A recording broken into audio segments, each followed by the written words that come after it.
दर्शकों की तरफ से आपको बहुत बहुत धन्यवाद देता हूँ, बधाई देता हूँ। शिव चर्चा में मैं हाजिर देता हूँ। यहाँ के लोगों ने आयोजन किया, उसको बुलाया, आया, धन्यवाद तो मुझको देना चाहिए कि आपने मुझको बुलाया। दर्शकों, जैसा कि आपने देखा कि एक मुस्कुराहट के साथ ये कहना आपने बुलाया है और मैं आपके समक्ष हूँ, कितनी सरलता, कितनी आपके प्रति लगाव की झलक जो दिखलाई देती है आपके हमारे श्री हरिनारायण जी का, यह एक सराहनीय है, ये एक सराहनीय बिंदु है। सर, मैं यह जानना चाहूंगा कि ये शिव गुरु परिचर्चा क्या है?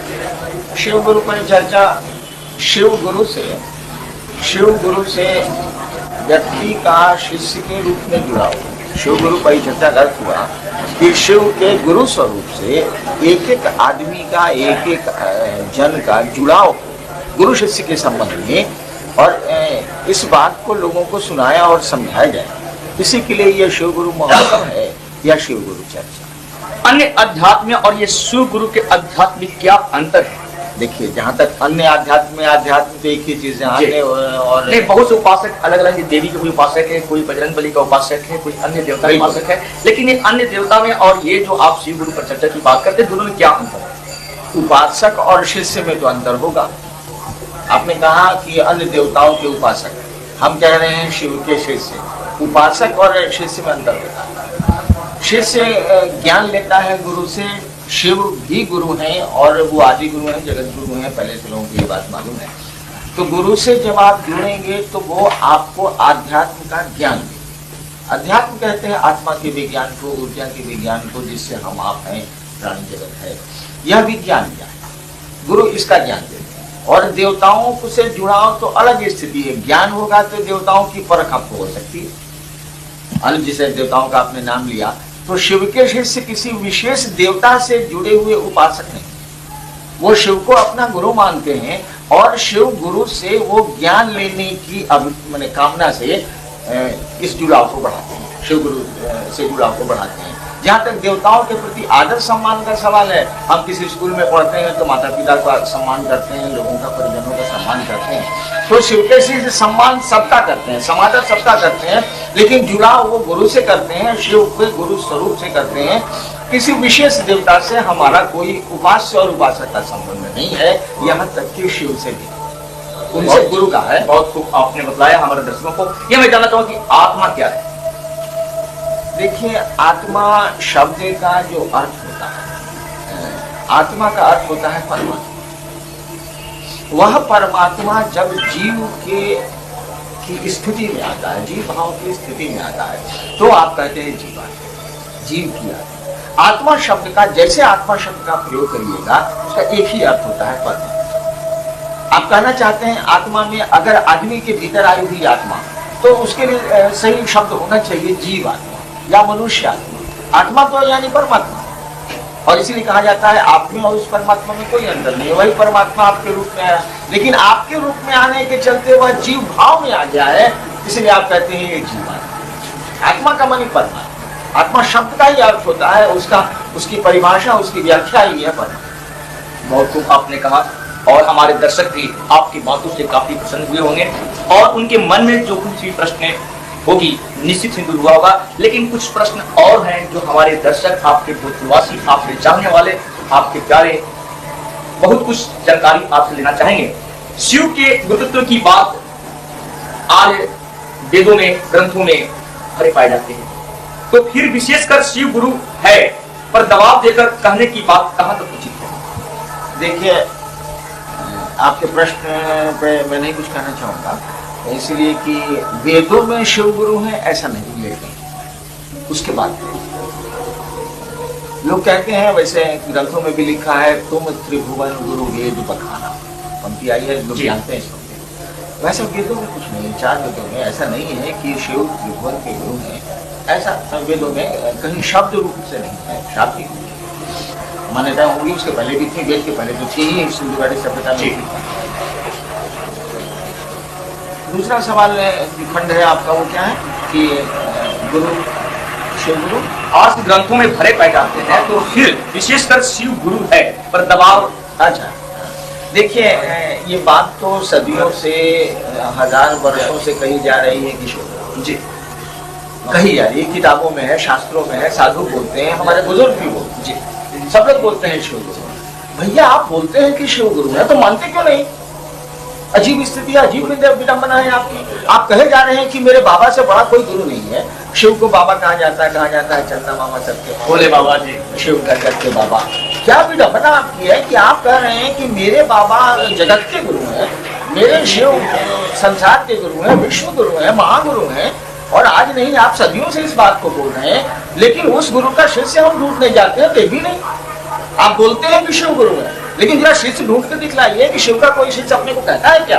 कोई कहेगा हम फलना के हैं, कोई कहेगा हम अमुक के हैं, कोई कहेगा हम अमुक के हैं, कोई कहे, लेकिन ही नोज इट, और इस बात को जानता है कि शिव गुरु है, ये किताबों में और शास्त्रों में लिखा है जी। भैया ये कौन सा जानना है जो आपकी समझ से बाहर है?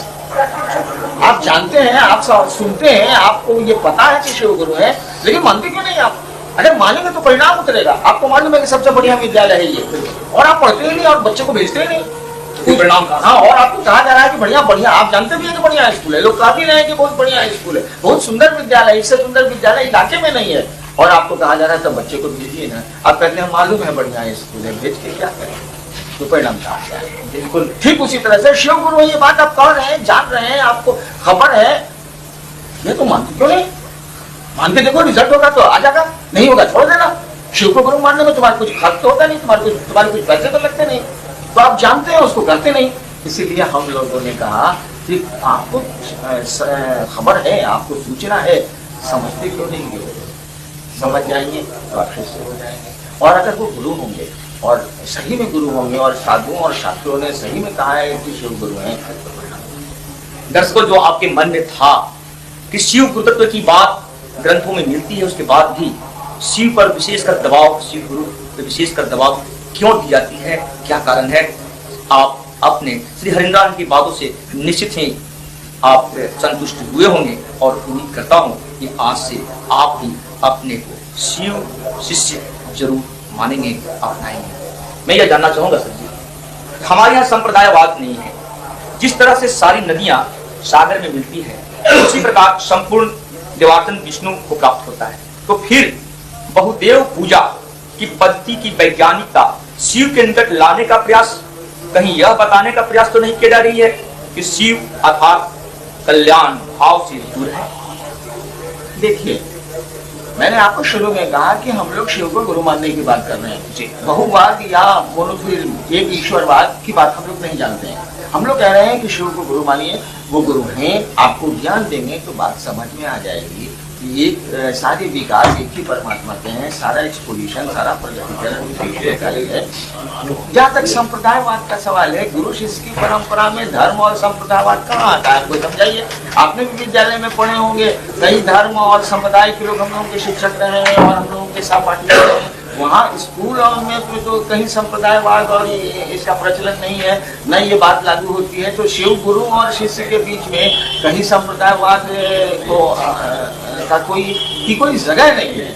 और यह शिव तो जगत का गुरु है। जगत में अगर भिन्न भिन्न लोग आते हैं तो इसको कैटेगराइज मत करिए कि ये संप्रदाय है और ये धर्म है और ये जातियां हैं और ये ऊंचे हैं, ये नीचे। बिल्कुल नहीं मानना चाहिए। वह विश्व गुरु तो विश्व का गुरु है, और शिव के शिष्य समग्र संसार को उस शिव गुरु सत्ता से जोड़ने की कोशिश में लगे हैं, जोड़ने के प्रयास में लगे हैं, जोड़ने की कामना रखते हैं। और हम लोगों का तो ये विषय ही नहीं है कि किस संप्रदाय और किस धर्म के कौन है, किस जाति के लोग हैं। इंसान होना चाहिए, किसी जगह का हो, किसी जाति का हो। बहुत शुभ कहा सर जी आपने, बहुत खुशी हुई, और हमारे दर्शक भी, हम आपके वासी भी खुश होंगे। लेकिन सर, हमारे ऋषि ग्रंथों में प्रणव ओम का उच्चारण विजेतर स्त्रियों को वर्जित है। क्या उसी ये पद्धति का है कि ये मतलब नमः शिवाय केवल ओम को नहीं करता है? क्या उसी कारण है कि जो नमः शिवाय?